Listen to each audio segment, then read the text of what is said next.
আপোনালোকৰো বাৰু ফটো মৰাত চখ নেকি? মোৰ দৰে বাৰু আপোনালোকৰো ফটো মৰাত চখ নে?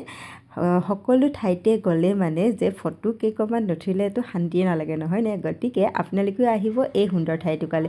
যদি আপোনালোকে ভাবে যে ধুনীয়া ধুনীয়া ফটো পোষ্ট কৰিব মন গৈছে আৰু একেবাৰে ব্ৰহ্মপুত্ৰৰ ধুনীয়া ভিউ চাব মন গৈছে, গতিকে আপোনালোকে আহিব পাৰে ব্ৰহ্মপুত্ৰৰ একেবাৰে পাৰতে নতুনকৈ সজোৱা এই উদ্যানখনলৈ।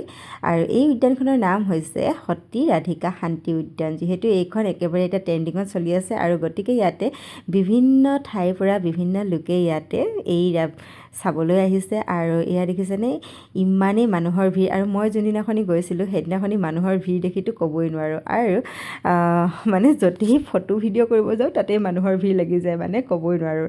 একদম খালী ঠাই কোনো নাই। গতিকে এনেদৰে মই অকণমানকৈ আপোনালোকক ভিডিঅ' দি মাজেৰে দেখাবলৈ চেষ্টা কৰিলোঁ। আৰু যিহেতু এই ঠাইটুকুৰা বহুতো আহল বহল আৰু দীঘল, গতিকে ইয়াতে আপোনালোকে মানে কমেও ভালদৰে পাৰ কৰিব হ'লে দিনটোৰ চাগে আধা সময় ইয়াতে পাৰ কৰিব লাগিব। আৰু ইয়াতে বহুতো ধৰণৰ খেলা বস্তুও পোৱা যায়।